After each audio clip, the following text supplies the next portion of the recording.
All right, sixth graders, it's to help you with the next question on your Math Mania, and I'm sure it's similar to the assessment question.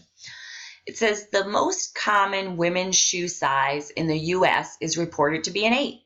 Oh, this is a continuation of the last problem. Okay, great. A shoe store uses a table like the one below to decide how many pairs of size 8 shoes to buy when it places an order from a shoe manufacturer. Okay, so we talked about this a little while ago. If they place a total order for 180 shoes, they know they need to purchase 40 size 8 women's shoe. All right.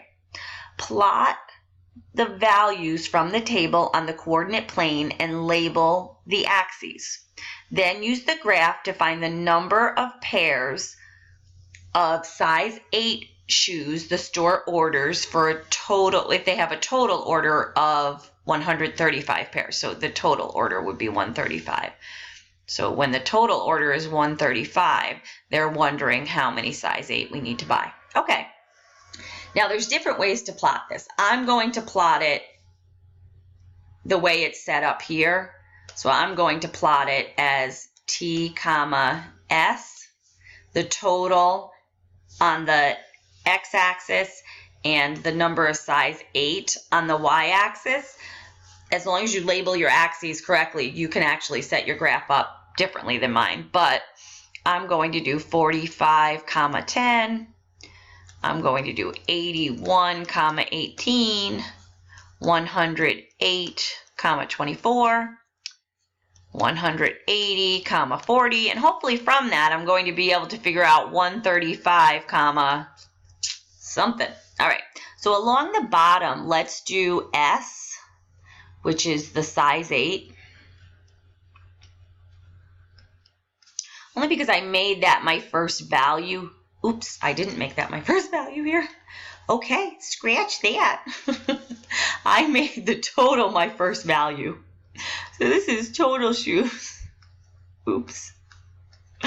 Total shoes, T. Only because that's the first value here. And so this would be this axis. So I'd label this axis T. And let's see. It's 45, 81, 108. Okay, I'm going to go up by 10s because I know I have to get up as high as at least 180 here. So I'm going to call this 10, 20, 30, 40, 50, 60, 70, 80, 90, 100, 110, 120, 130, 140, 150, 160, 170, 180, 190, 200. Okay. So I had to, when I'm trying to decide on a scale, I just always think to myself, what's the highest number I have to plot, and I have to make sure I can fit that. And then up the side, this is S, which is size 8 shoes. So this would be an S here. Okay. And these, I wonder if I went up maybe by 2s.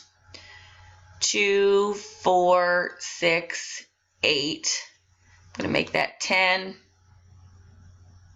12, 14, 16, 18, 20, 22, 24, 26, 28, 30, 32, 34, 36, 38, 40.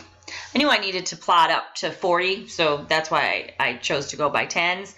You want to try to fill up as much of the graph as possible. I'm sure your teachers have talked to you about the best method they'd like you to use to figure out the scale for each axis. Okay, so I've labeled my axes.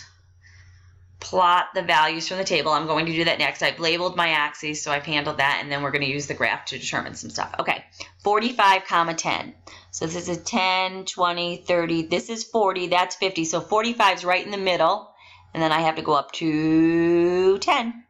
That's the point, 45, 10. The good news in a ratio table, you always know, like if you've ordered 0 shoes, you're going to need 0 size 8s. So we always know in a ratio table it has to go through the origin.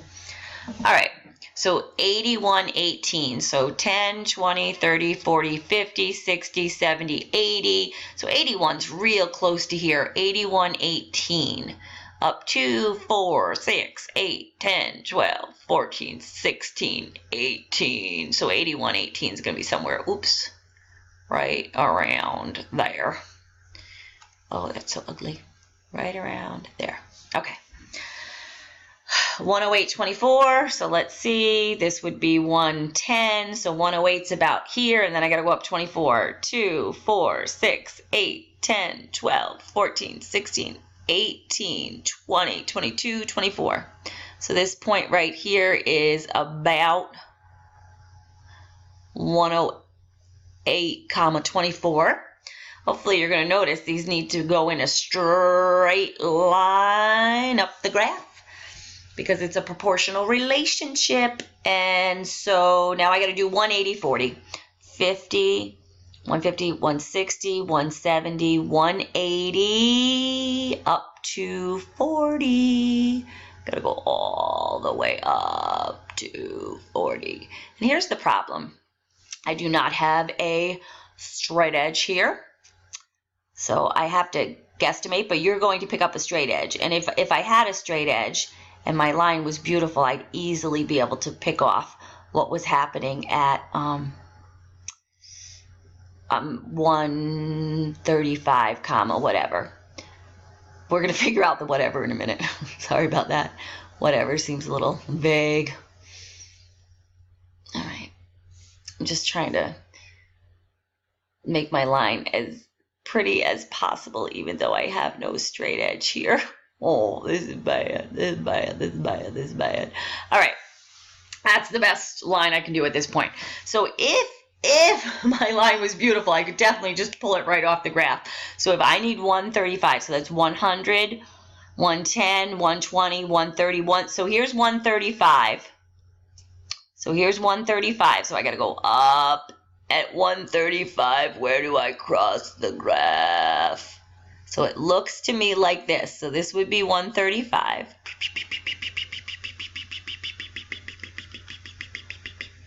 So that's 135, and then you say, oh, good, where does that cross the graph? Looks to me like it crosses the graph right at 30, which is awesome. So, oops, sorry about that. Let me go back. Whew. All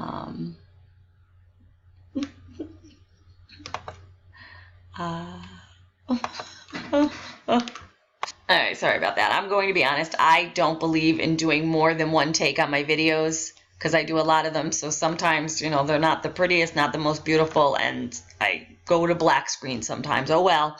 This is 135, 30.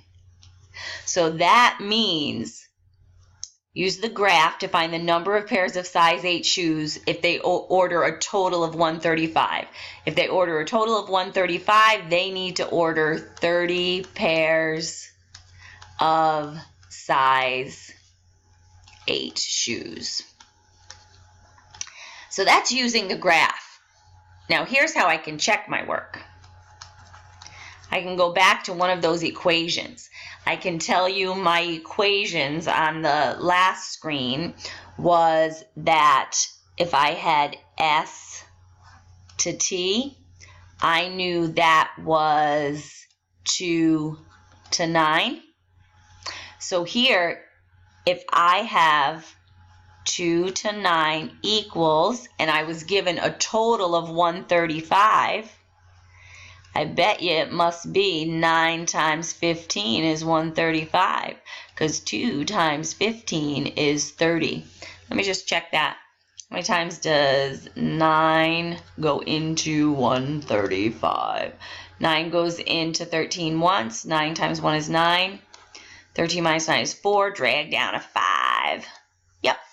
So that's just a quick check falling back on the equation that I set up on the other page. If I know 2 to 9 is something to 135, multiply numerator and denominator by 15, and it's just a quick check that we were correct on our graph, that it crosses right at 135, 30. All right, that was a long one. I hope that helped.